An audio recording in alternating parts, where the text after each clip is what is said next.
Hey everyone! It's been a minute, but I'm back from all my beginning of the year adventures. Let's play a box stacking game, like at Infernum.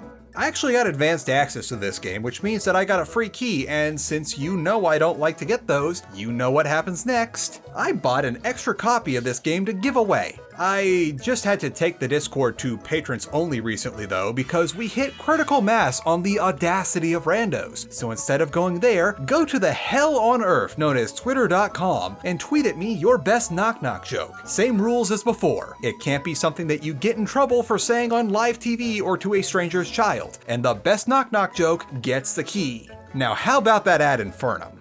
Ad Infernum has you stranded at a gas station where someone was trying to summon something, presumably from hell or another place you don't want to go. And it's your problem now. The player character needs to find a way to get the lights on in this gas station as soon as possible, and then find a way to get some help and get out of there. Or perhaps something more. We don't know yet. Item throwing, creative use of resources, and running the hell away from monsters until you get the good stuff awaits. A quick little disclaimer before we start on the gameplay though. What you're seeing here is pre-release footage. Part of getting a game early to make a video about it means that I get a version of the game that doesn't quite have all the bug squashing done yet, so I won't be scrutinizing gameplay glitches, and if you see any, try to give the devs the benefit of the doubt here. This is also a game that, counting voice actors and people hired to produce music, you can count the entire team on your hands. So to start things out, of course you can stack boxes. Personally, I didn't do all that much stacking though, as I preferred the other means of object manipulation, throwing things at other things to break them. You can do yourself a lot of good in Ad Infernum by making your own escape route when the big bad has you cornered. There's also good old-fashioned code searching, but don't think you're just gonna find the codes in an email or on a post-it note somewhere. Finding codes in Ad Infernum involves solving riddles based on the context around the map, which when you pair with that there's a big nasty dude walking around outside of the gas station is going to be quite the challenge. There's more dudes later on too, so if you're gonna try to get those riddles and solve those codes, try them early. Lastly, Ad Infernum wouldn't be something some people would argue in the comments about if I'm correct in calling an immersive sim if it wasn't for some unorthodox methods being available to the player if they keep an open mind. With only some exceptions, you can basically do whatever you want and go wherever you want within the game's mechanics, such as pulling an Elder Scrolls Oblivion Thieves Guild quest and using high amounts of HP to tank high-level falls to bypass certain challenges. Which, by the way, if you didn't know, that's how you keep the Boots of Spring-Heeled Jack after you do the Thieves Guild quest, which, if you do that, you can jump to a lot of places you weren't supposed to get to in Oblivion. You can also intentionally make sound to lure the baddies out into a certain spot to make getting to other things a lot easier. And, you know the drill now. Be creative. And this isn't even taking into account the crafting system, which you can get pretty wild with, but we'll get into that in just a sec. Ad Infernum is a game where you're gonna have to use stealth, either only in the early game and then less so once you've got weapons when you're playing on normal difficulties, but if you're playing on the hardest settings, there will be scenarios that you will not be able to shoot your way through even on New Game Plus. Stealth is pretty solid for a little game like this, and you won't be finding yourself groaning at the game letting a baddie see you from a place where in all likelihood you shouldn't have been able to be spotted. I may or may not be playing some mascot horror games for this year's Halloween in July right about now, and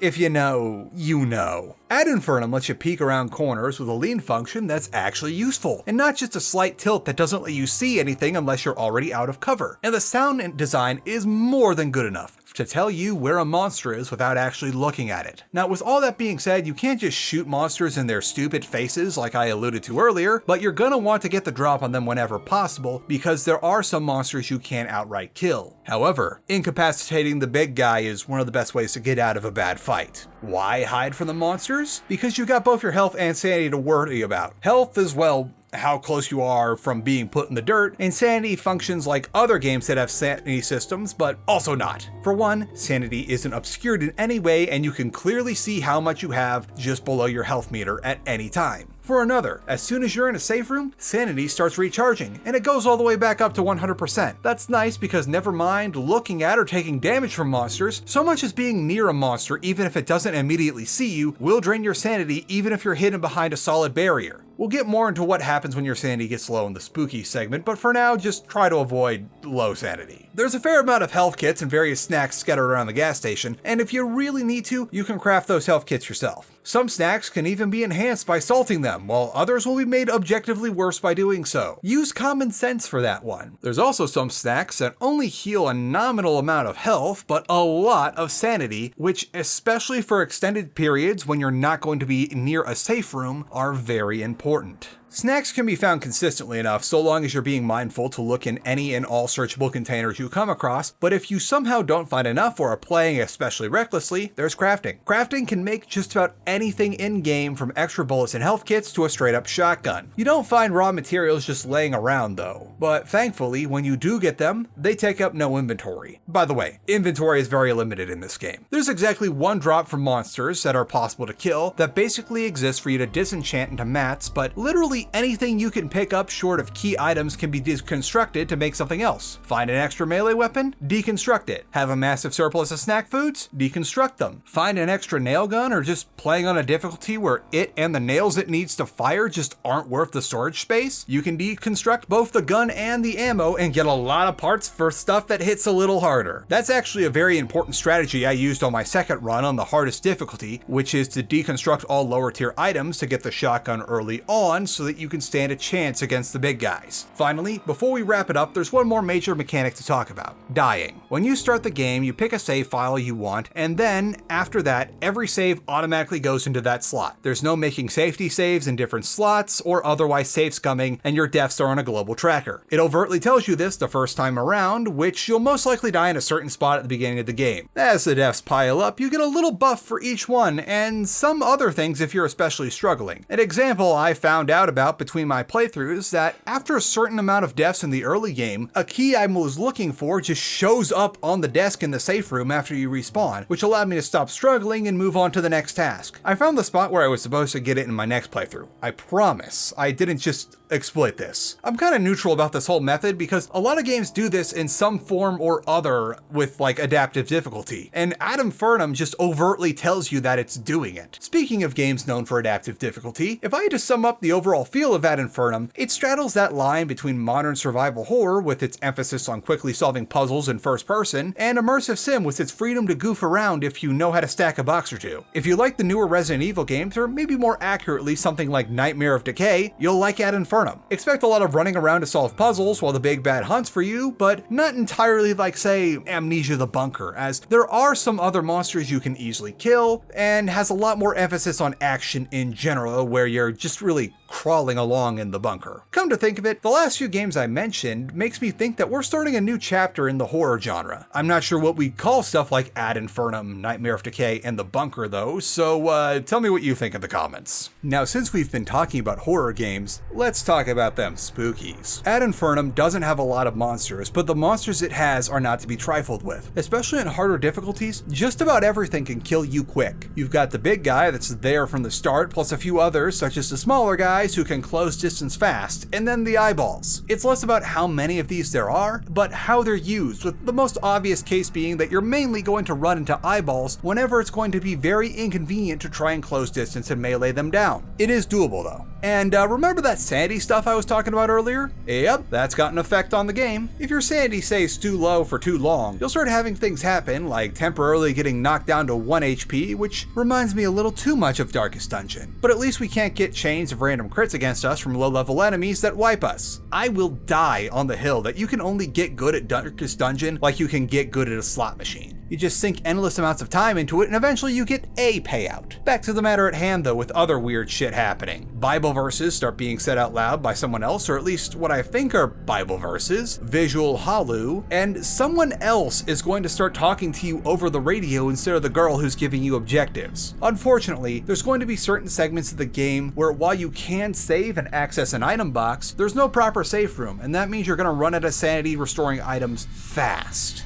Be careful.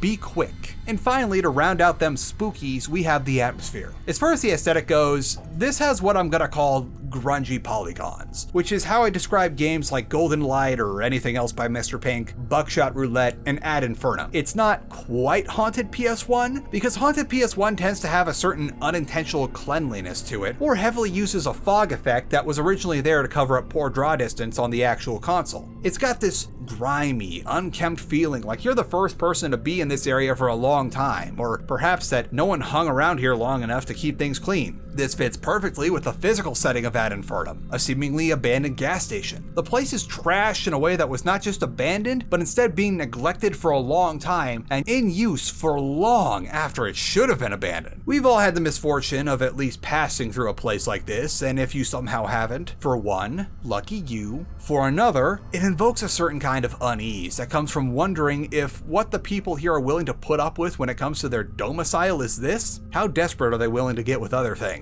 I'm just gonna summarize my own experiences by saying pizza delivery during the late shift is not a job for the faint of heart, and we're gonna call it at that. I'm gonna go over the story now, but don't you worry, we aren't doing spoilers this time around since I want you all to play this game yourselves, and that would be counterproductive. We gotta support the indie scene and such. Ad Infernum starts with you and your buddy driving across the country to get to his uncle's place on the west coast. You're supposed to meet some girl there, but I don't think that's gonna happen because a bad storm kicks up and performs an advanced vibe check on your bro while he's driving. You survive, and there's a Bioshock radio conveniently right where you got chucked out of the passenger seat too. Oh hey, it's that girl you were talking about earlier. Turns out she went this way too and got trapped at the nearby radio tower. She helps you get around and trying to avoid, whatever it is the people who used to live here summoned, all while trying to find out a way to undo it, or maybe something else. Like it or not, you're getting to the bottom of whatever happened at this place, which is going to involve going into the abyss below the gas station. Once you beat the game, you're given a final score after the credits, which takes into effect how many times you died, how fast you were, and other challenges you didn't even know you were completing. While you can only get the Chivo for certain challenges once, you can repeat the challenges every run to add to your final score, which sets you up for better runs next time. Your score is given in points, and these points can be used in the challenge shop after you beat the game to give you bonuses in your next run, which leads us nicely into New Game Plus. If you choose to run a New Game Plus, your items and crafting reagents aren't carried over, however, the upgrades on all your weapons are. Now pair that with how you can spend your points in the reward shop to start the game with certain weapons, including unique weapons that can be only obtained through the shop, and you can seriously stack yourself up to get the best possible shot at doing the particularly hard challenges such as no death runs or beating the game in under an hour, which the best I was able to do even with NG plus bonuses was 1 hour and 20, but I was also playing on the unlockable hardest difficulty, which, about that. Nightmare mode is hard. I mean like hard. Like even with fully upgraded guns, you will not be able to take every enemy in a straight up fight. Despite already playing the game on normal once, I ended up dying more than twice the amount of times on the second run because of how hard this is. I think the big bad guy also gets a new costume in Nightmare mode, which is just to nail the point down.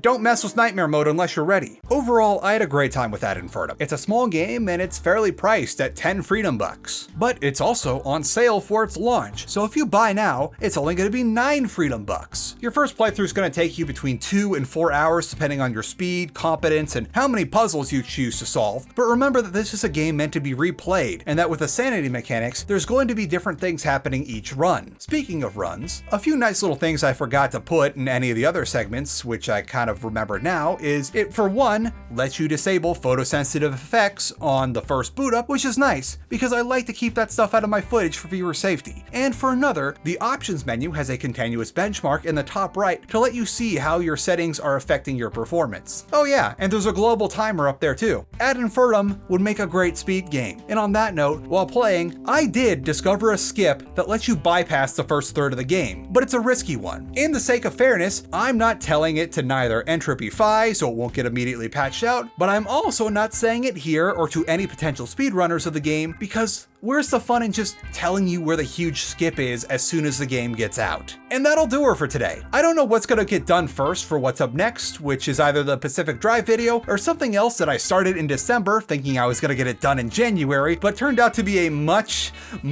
bigger project than I expected. Thank you all so much for choosing to watch this video, and I hope you give Ad Infernum a try. If you want to help me out in what I do run a Patreon over at patreon.com/charlatanwonder, where you can get early videos, access to the Discord, 4K unobstructed cat clips, and more. It's totally optional. If you can't or you won't, that's cool. There's always subscribing to the channel or just liking the video. But as it is, just watching is enough. Thank you so much. Now let's do our sign off. Remember that no matter what you do, be it needlepoint, watercolor, or 3D modeling, what you do is art, and it should never be called content. Content is a word which today means a way to grind up all your skills, aspirations, and soul into a gray slot that exists only to be mindlessly consumed so that a line can go up. Your art is a reflection of you, and you in no way deserve to be reduced to content. Your art is inalienably you through the very act of its creation, and you are worth fighting for. So get out there and fight against content. Fight for your art. Stay saucy, everyone. Sir? Sir, may I please have my jacket? I know you're having a sit, but I gotta go take the trash out. And it's below freezing outside. I would really like my jacket. May I please have my jacket? Oh, you're not budging on this, are you? Because I don't accidentally pull you off the table and you get a boo-boo. Or you freak out and give me a boo-boo. Can I convince you to leave? Oh, you nibbled. Sir. I just want my jacket. I need to go out. Thank you. I will bring it right back. Yeah, he's upset.